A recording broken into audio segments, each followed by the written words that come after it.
Hello everyone.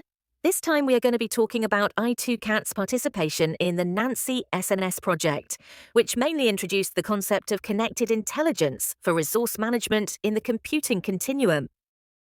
At i2CAT in Barcelona, we drive digital innovation across 6 core technology areas, from smart networks, AI, to immersive technologies, cybersecurity and blockchain, space communications, and digital society technologies.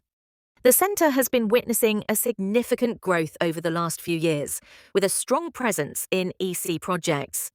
Our main effort is in Work Package 3, where we lead the development of the Nancy AI Virtualizer for resource exploitation, and in Work Package 4, we tackle resource elasticity. The proposed AI Virtualizer relies on the concept of connected intelligence via multi-agent emergent communication, where we allow Slice's resource management agents to exchange token messages, fostering cooperation and avoiding conflict, which converge to a protocol. Following a modular cloud-native architecture, the agents have been containerized, and Kafka Bus has been adopted as a mean of asynchronous communication between them as well as with the server. Specifically, each agent includes an information bottleneck IB encoder for state abstraction and a controller for decision based on a lightweight DQN. The agent action is translated into a specific CPU capacity measured in millicores and included in a JSON message. This message is sent via a standard API call to the Slice Manager, which immediately updates the resource quota within the Kubernetes cluster.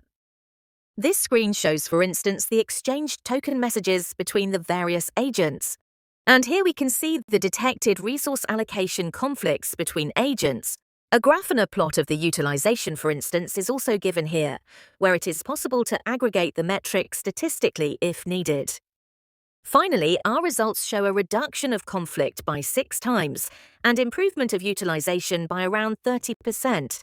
We implemented an experimental allocation of RAN slice priorities leveraging ORAN capabilities. i2CAT's non-real-time RAN intelligent controller hosts an RAP that manages RAN slices and exposes it to external components such as the Slice Manager. ORAN-compliant A1 policies are sent to an XApp, which dynamically manages the DUMAC scheduler through E2. This allows slices to be dynamically prioritized based on the service SLA. We'll show this in the next demonstration. In this demo, we use the ORAN software community near real-time RIC together with the SRSRAN stack, CU, DU, and ZMQ-based virtual radio. The A1 broker in the near RT RIC was developed to manage A1 policy instances. The XApp monitors UEs across the different slices and allocates PRBs based on the A1 policy through E2 RAN control. To validate the slicing approach, we launch an SRSRN UE and run an uplink iPerf test. The XApp detects the connected UE and is ready to control its resource allocation. The non-RT RIC is aware of the ORAN-compliant SLA, slicing A1 policy used to manage the XApp. It specifies the target slice with SNSI and PALMNID and determines its priority.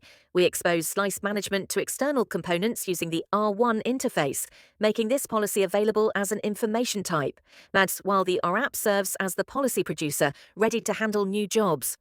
The non-RT RIC exposes these policies to external components. We create a new policy that lowers the priority of the active slice.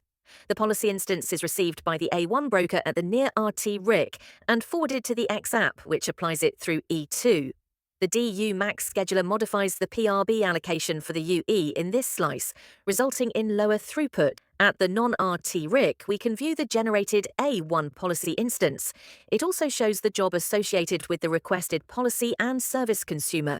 We then create a new policy modification request, setting the slice back to its maximum priority. The policy is forwarded to the near RT RIC, where the XApp applies it. After the DU scheduler reallocates PRBS, the UE throughput increases back to its original value. Thank you for your attention. You can find more information about Nancy and i2CAT on their websites.